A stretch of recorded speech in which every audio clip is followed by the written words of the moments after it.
So many things go into making a shot look cinematic.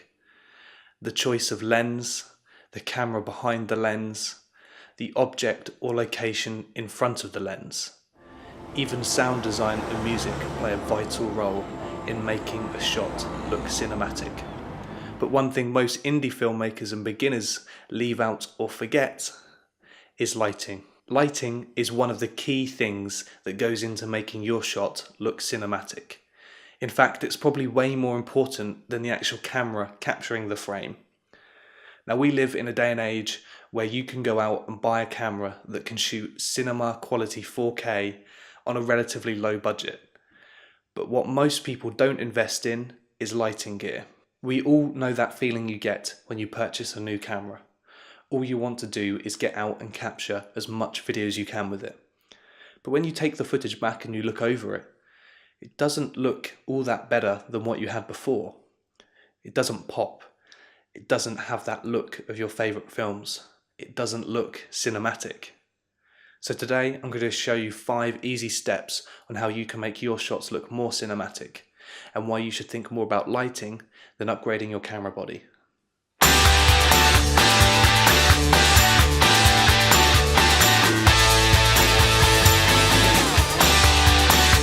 Take this shot as an example, lit with the available light in the room. But with 5 simple steps, we can make the same shot look like this. And it's not going to cost near as much as that new shiny camera body. So here's what we're going to need to light this shot. You're going to need some sort of key light. So as we're working on a budget, I'm just going to use one of those fluorescent soft boxes that you can pick up on Amazon, nice and cheap. It'll give us a nice soft light and it'll be perfect for our key. Next, you're going to need a small LED panel. Now, it doesn't have to be anything too expensive, as we're only going to be using it as an accent light. Next, we're going to need some sort of light for the background. I had these fairy lights lying around, but in all honesty, you could just use a lamp if you want instead. Also, we're going to use some candles just to add into the scene as practical lights. Now, you could use a whole range of things for this, but for the certain shot that we're going for, the candles will be just fine. A 5-in-1 reflector, just to use as a bounce for our key light. Now, you could use something like a shower curtain or just a white bed sheet, but these reflectors are pretty cheap, and I think they're something every filmmaker should have in their kit bag. Also, we're going to need some light stands to hold our lights. These generally come with the softbox kits, but then again, they are something that every filmmaker should have. I'm using these on every shoot and not always just to hold lights. Finally, I'm going to use some clamps.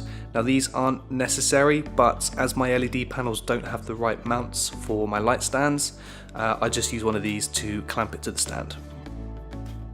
First off, let's start by turning off that room light. We need to start with a nice clean slate and see what we have to work with. So first, I'm going to light my talent. So I'm going to take the first light stand and I'm going to use it to hold the softbox at a pretty reasonable height, and I'm going to light the talent front on.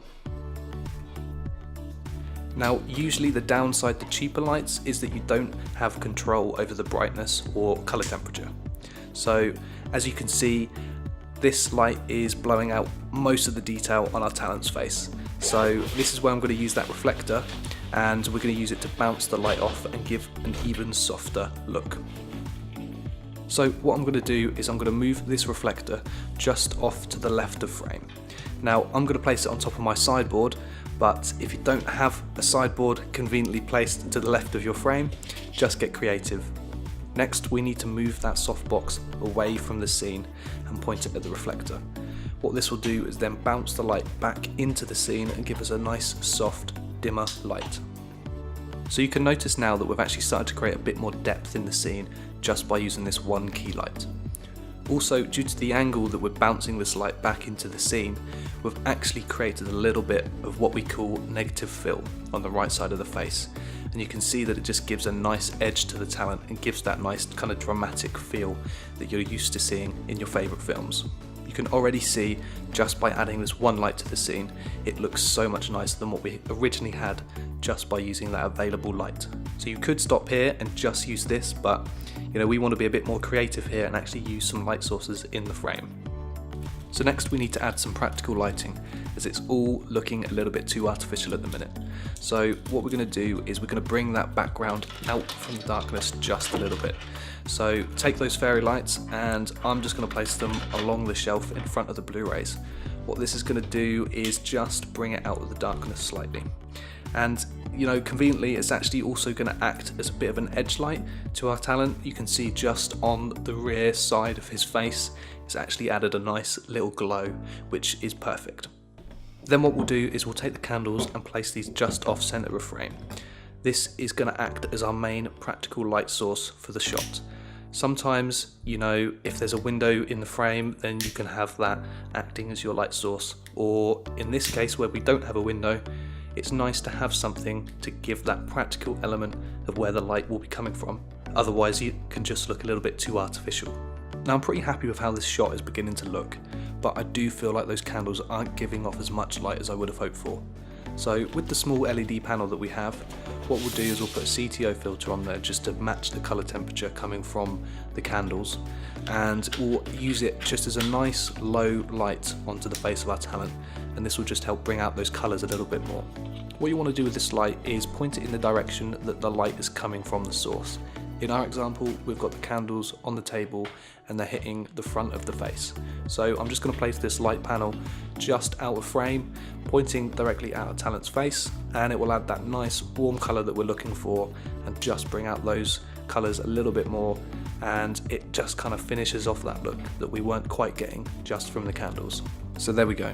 We've got a nice soft key light, some candles in the frame to act as a practical light, paired with those fairy lights in the background just to add a little bit more depth and give a nice rim light to our talent, and then finally the LED panel just to add a little bit more warmth to help bring out those colours from the candles. Now what I'm trying to show here is that you don't need to spend thousands on lighting gear. Most of the time you can use household items just to help enhance your shot. If you take a little bit of time and you just get creative with it, you can get a much better final result than just going out and buying a new camera. If this shot was filmed in 4K, yes it would be sharper, and yes it would have finer detail, but the lighting is still going to be the same. It's still going to be flat and unappealing to the eye, whereas just by adding a couple of lights, this shot is suddenly transformed and it looks completely different, and it's got that cinematic feel that we're all after. Lighting can be an extremely difficult thing to master, even more so on a tight budget, but it takes a lot of trial and error to get right. So next time you get your camera out, why don't you challenge yourself to light your scene with the lights that you have available around your house. Now sure, don't get me wrong, you're not always going to want to use household lights to light your scene, but the point of this video is that the principles are exactly the same whether you're using a bedside lamp or a £500 LED spotlight. So hopefully you can take away from this video and adapt it into your filmmaking. My name's Jono and I hope you enjoyed this video. Subscribe to see more and I'll see you next week.